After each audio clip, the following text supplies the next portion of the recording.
জাল পাসপোর্ট কাণ্ড যেভাবে আমাদের সামনে এসেছে উদ্বেগ বাড়াচ্ছে, কারণ ক্রমশ গ্রেপ্তারের সংখ্যা বাড়ছে। সব মিলিয়ে 5 জন গ্রেপ্তার করা হয়েছে এই জাল পাসপোর্ট কাণ্ডে। পর্ণশ্রী থেকে দীপঙ্কর দাস নামে আরও এক ব্যক্তিকে গ্রেপ্তার করেছে পুলিশ এবং ধৃতের বিরুদ্ধেও জাল নথি তৈরির অভিযোগ রয়েছে। তল্লাশি চালিয়ে তার কাছ থেকে ল্যাপটপ, একাধিক রাষ্ট্রায়ত্ত ব্যাংকের জাল সিল, জাল পাসপোর্ট এবং সব মিলিয়ে প্রায় 3000 নথি উদ্ধার করা হয়েছে। আবির দত্ত আমাদের প্রতিনিধি সরাসরি রয়েছেন আমাদের সঙ্গে। আবির, শুধুমাত্র দীপঙ্কর দাসের কাছ থেকেই যদি 3000 নথি উদ্ধার হয়, তাহলে গোটা রাজ্যে এই জাল কতদূর বিস্তৃত সেই প্রশ্ন তো উঠবেই।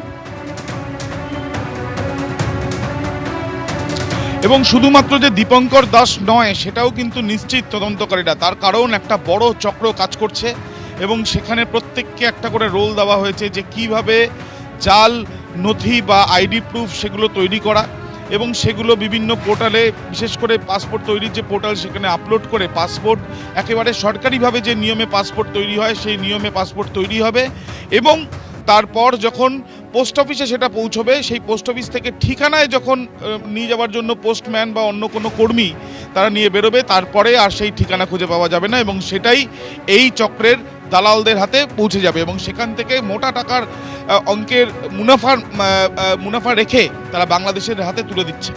আমরা দাঁড়িয়ে রয়েছি পর্ণশ্রীর যে বাড়ির সামনে, এই বাড়িতেই দীপঙ্কর দাস থাকতো এবং গত পরশুদিন রাত্রিবেলা এখানে পুলিশ আসে, গভীর রাতে এসে তাকে এখান থেকে পাকড়াও করে।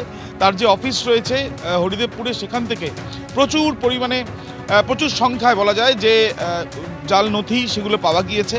শুধুমাত্র জাল নথি না, বেশ কিছু সিল পাওয়া গেছে যেখানে রাষ্ট্রায়ত্ত ব্যাংকের নাম লেখা, রাষ্ট্রায়ত্ত ব্যাংকের সিল, বেশ কয়েকটি পুরসভার সিল সেগুলো পাওয়া গিয়েছে এবং তার সঙ্গে সঙ্গে যেটা জানা যাচ্ছে যে বেশ কিছু নথি পাওয়া গেছে যেখান থেকে দেখা যাচ্ছে যে বার্থ সার্টিফিকেট থেকে আরম্ভ করে Aadhaar card, PAN card, voter card, এমনকি স্কুলের পরীক্ষার মার্কশিট সেইগুলোও কিন্তু জাল করা হয়েছে এবং এগুলো করা হচ্ছিল মূলত, যেটা জানা যাচ্ছে যে বসে পরিকল্পনা করে। স্থানীয় সূত্র থেকে আমরা জানতে পারছি ট্রাভেল এজেন্ট সে ছিল বা ট্রাভেল এজেন্সিতে কাজ করতো, সামনে থেকে ছিল, তাই পিছনে এইভাবে জাল কাগজ তৈরি করা হতো। শুধুমাত্র কি দীপঙ্কর না, দীপঙ্করের সঙ্গে আরো বেশ কিছু সঙ্গী রয়েছে যারা দিনের পর দিন এই কাজ করে। প্রশ্ন, আর কারা কারা যুক্ত রয়েছে মাথাকে, এবং সেই মাথা পর্যন্ত তদন্তকারীরা কি পৌঁছতে পারবেন? অনেক ধন্যবাদ আবির।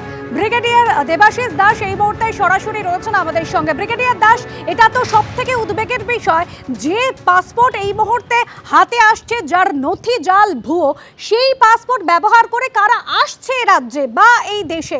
যে পরিস্থিতি বাংলাদেশের, কুখ্যাত জঙ্গিরা যারা জেল থেকে পালিয়েছেন তারা এই পাসপোর্ট ব্যবহার করে আমাদের দেশে কোনো নাশকতার ছক কষছে না তো? হ্যাঁ, আপনার আশঙ্কা একেবারে যথাযথ। সেই পাসপোর্ট ব্যবহার করে খালি তারা আসবে না, তারা এখানে কোনো নাশকতার ঘটনা ঘটিয়ে আবার বেরিয়েও যেতে পারবে সসম্মানে এয়ারপোর্টের মাধ্যমে পৃথিবীর যে কোনো দেশে, এবং সেখান থেকে আবার প্রয়োজন হলে আইএসআই এর বা অন্য কোনো জঙ্গি সংগঠনের থেকে ট্রেনিং প্রাপ্ত হয়ে আবার ফেরত আসতে পারবে এবং বারংবার এই কাজটা তারা বৈধভাবে করতে পারবে। কারণ দেখুন, অবৈধভাবে বাংলাদেশ থেকে বহু লোক ঢোকে, সেটা আমরা জানি, কখনো অর্থনৈতিক কারণে, কখনো এই জঙ্গি সংগঠনের নেতারা, কিন্তু তারা এসে ভোটার কার্ড বানায়, তারা এসে ড্রাইভিং লাইসেন্স বানায় এবং রেশন কার্ড বানায়, বা কখনো কোনো প্রপার্টি কেনে এখানে বিয়ে চা করে বসে অনেকে একটু সাহিত্য পাওয়ার জন্য। কিন্তু পাসপোর্ট বানানোর পিছনে অভিসন্ধিটা আরো গভীর। সেটা খালি দেশে থাকার জন্য না, দেশে থাকার জন্য অনেক ডকুমেন্ট আছে, কিন্তু দেশের বাইরে আমরা যখনই বিদেশে যাই তখন একমাত্র ডকুমেন্ট যেটা প্রযোজ্য যে কোনো দেশে যান আপনি, সেটা হচ্ছে পাসপোর্ট। সেটা আপনার ইন্ডিয়ান সিটিজেনশিপ দেখায়। এবার ধরুন এই মানুষগুলো এখানে এসে তারপরে কোনো নাশকতা করলো, চলে গেল, আবার অন্য দেশে গিয়ে কোনো নাশকতার কাজ করলো, তো তারা তো চিহ্নিত হবে ভারতীয় মানুষ হিসাবে আর কি।